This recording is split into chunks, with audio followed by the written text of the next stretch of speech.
Dear fellow human, I think by now you are sensing that something does not seem right.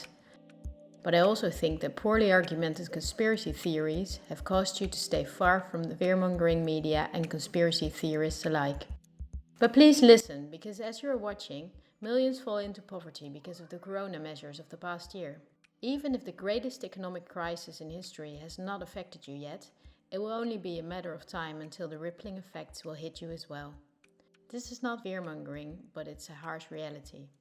I also think we might mitigate the damage and may even do better provided we are informed correctly about our situation. This is why I would like to show you a few facts you can easily check, facts that are of crucial importance. Less than a handful of big corporations dominate every aspect of our lives.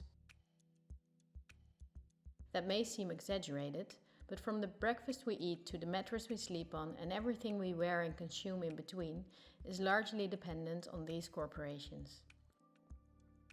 Those are huge investment companies that determine the course of money flow. They are the main characters of the play that we are witnessing. I know your time is valuable, so I summarized the most important data. How does it work? Let's take PepsiCo as an example. It is the parent company of many soda companies and snack companies. The so-called competitive brands are from factories from a few corporations who monopolize the entire industry.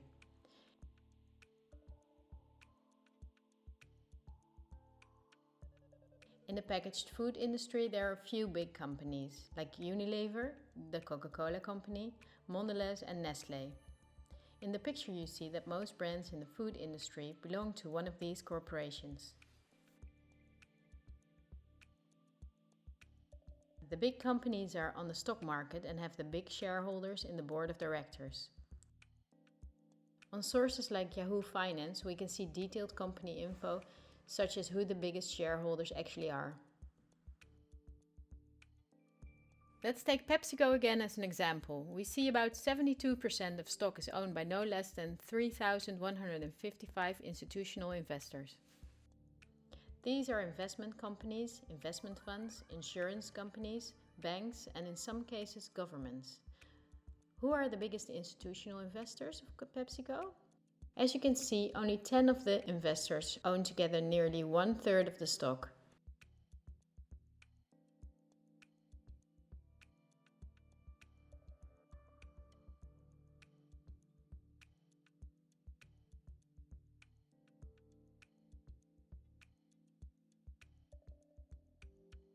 The top 10 of investors together amount to a value of $59 billion. But out of those 10, only 3 own more stock than the other 7. Let's remember them and look up who owns the most stocks of the Coca-Cola company, the biggest competitor of Pepsi.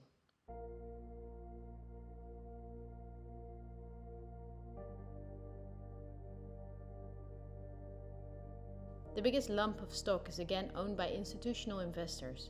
Let's look at the top 10 and start at the bottom 6 of them. 4 of these institutional investors we also saw at the bottom 6 of PepsiCo. These are Northern Trust, JP Morgan Chase, Geode Capital Management and Wellington Management. Now let's look at the 4 biggest stock owners.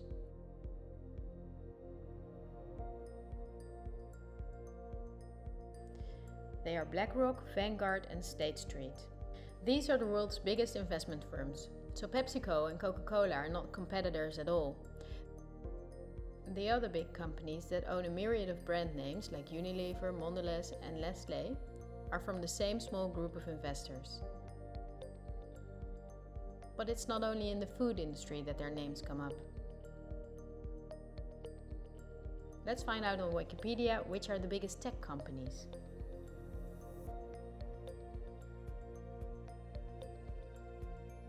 Facebook is the owner of WhatsApp and Instagram. Together with Twitter, they form the most popular social media platforms.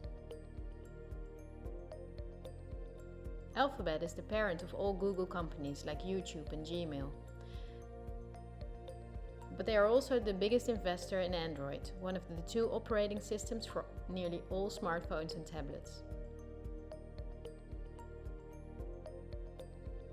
The other operating system is Apple's iOS. If we add Microsoft to the above three, we see 4 companies making the software for nearly all computers, tablets and smartphones in the world.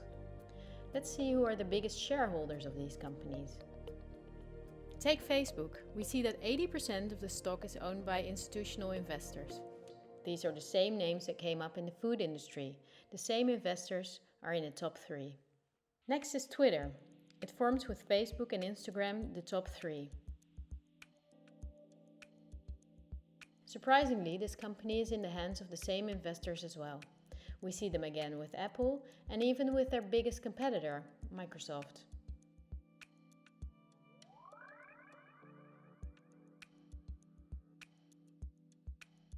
Also, if we look at other big companies in the tech industry that develop and make our computers, TVs, phones and home appliances, we see the same big investors that together own the majority of the stock.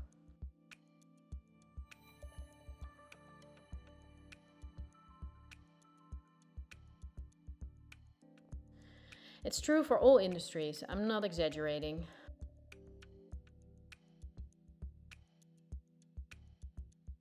One last example. Let's book a holiday. On our computer or smartphone, we search for a flight to a sunny country on Skyscanner or Expedia. Both are from the same small group of investors. We fly with one of the many airlines, many of which are in the hands of the same investors and of governments, as is the case with Air France-KLM. The plane we board is in most cases a Boeing or an Airbus, also owned by the same names. We book through Booking.com or Airbnb, and when we arrive we go out for dinner and place a comment on TripAdvisor. The same big investors show up in every aspect of our trip. And their power is even bigger because of the kerosene is from their oil companies or refineries. The steel from which the plane is made comes from their mining companies. This small group of investment firms and funds and banks are namely also the biggest investors in the industry that dig for raw materials.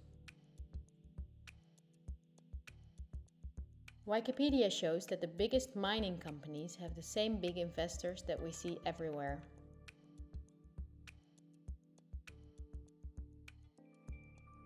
Also the big agricultural businesses on which the entire food industry depends. They own Bayer, the parent company of Monsanto, the biggest seed producer in the world.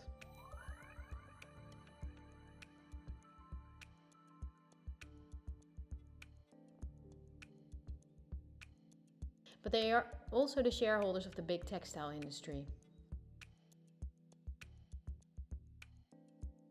And even many popular fashion brands who make the clothing out of the cotton are owned by the same investors.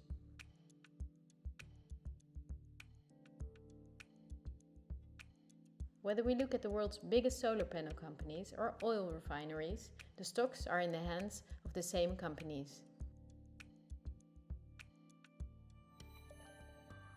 They own the tobacco companies that produce all the popular tobacco brands,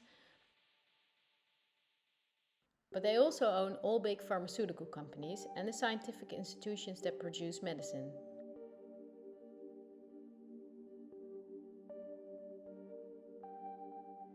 They own the companies that produce our metals and also the entire car, plane and weapon industry, where a great deal of the metals and raw materials are used.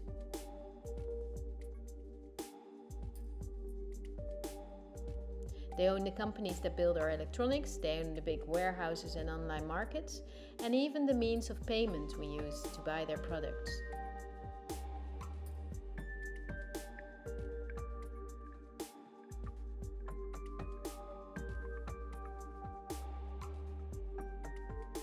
To make this video as short as possible, I only showed you the tip of the iceberg. If you decide to research this with the sources I just showed you, then you will see that most popular insurance companies, banks, construction companies, telephone companies, restaurant chains and cosmetics are owned by the same institutional investors we have just seen.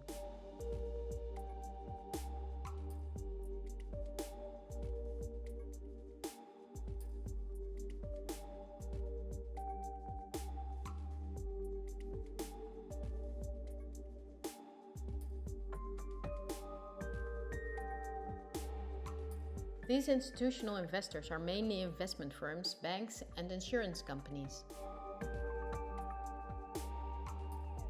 In turn, they themselves are owned by shareholders, and the most surprising thing is that they own each other's stocks.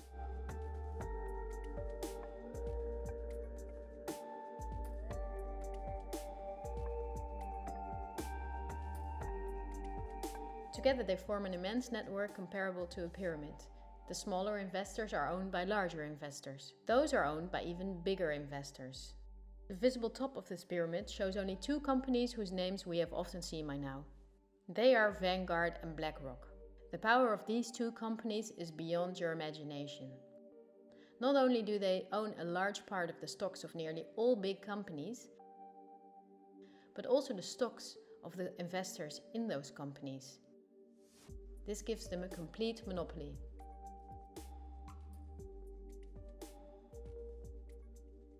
A Bloomberg report states that both these companies in the year 2028 together will have investments in the amount of $20 trillion.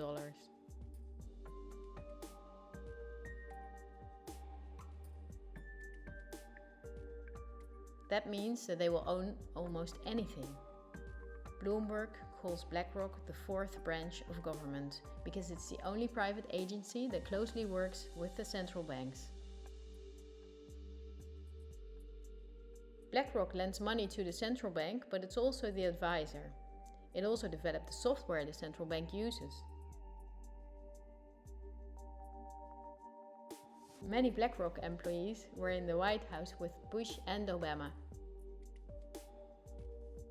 Its CEO Larry Fink can count on a warm welcome from leaders and politicians.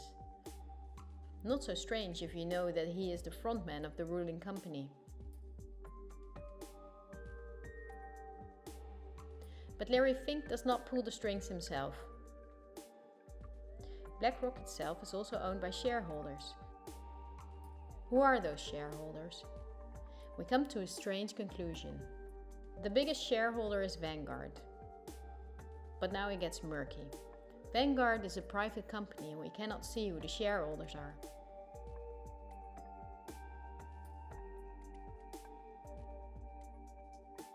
The elite who own Vanguard apparently do not like being in the spotlights. But of course they cannot hide from who is willing to dig.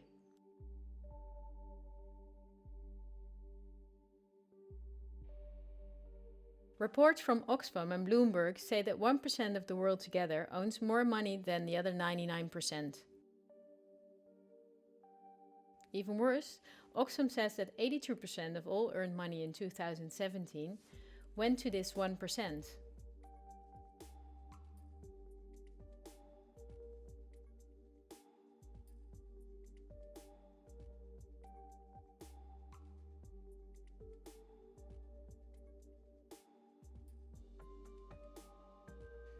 Forbes, the most famous business magazine, says that in March 2020 there were 2,095 billionaires in the world.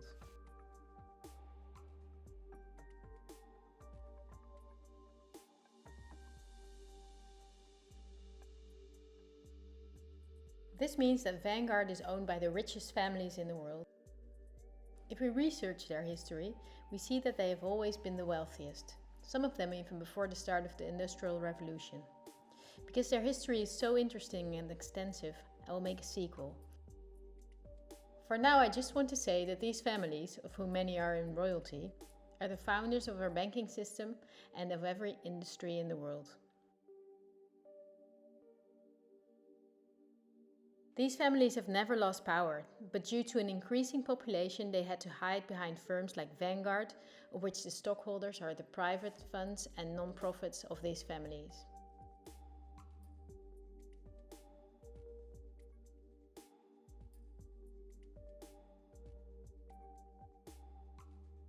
To clarify the picture, I have to explain briefly what non-profits actually are. These appear to be the link between companies, politics and media. This conceals the conflicts of interests a bit.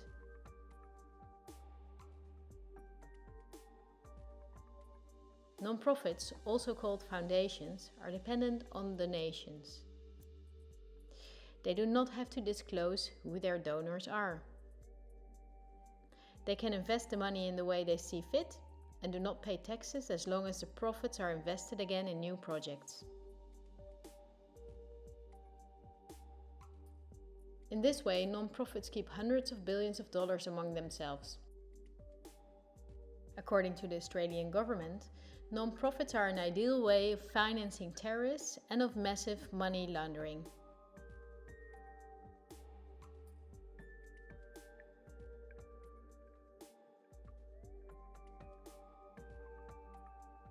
The foundations and funds of the families that are the richest stay in the background as much as possible. For issues that get much attention, the foundation of philanthropists are used that are lower in rank but very rich. I want to keep it short, so I will show you the 3 most important ones that connect all industries in the world. They are the Bill and Melinda Gates Foundation, the Open Society Foundation of the controversial multi-billionaire Soros, and the Clinton Foundation. I will give you a very short introduction to show you their power. According to the website of the World Economic Forum, the Gates Foundation is the biggest sponsor of the WHO. That was after Donald Trump quit USA financial support to the WHO in 2020. So the Gates Foundation is one of the most influential entities in everything that concerns our health. The Gates Foundation works closely with the biggest pharma companies, among which are Pfizer, AstraZeneca, Johnson & Johnson, BioNTech and Bayer. And we have just seen who their biggest shareholders are. Bill Gates was not a poor computer nerd who miraculously became very rich. He's from a philanthropist family that works for the absolute elite. His Microsoft is owned by Vanguard, BlackRock and Berkshire Hathaway. But the Gates Foundation, after BlackRock and Vanguard, is the biggest shareholder in Berkshire Hathaway. He was even a member of the board there. We would need hours if we wanted to uncover everything in which Gates, the Open Society Foundation of Soros and the Clinton Foundation are involved.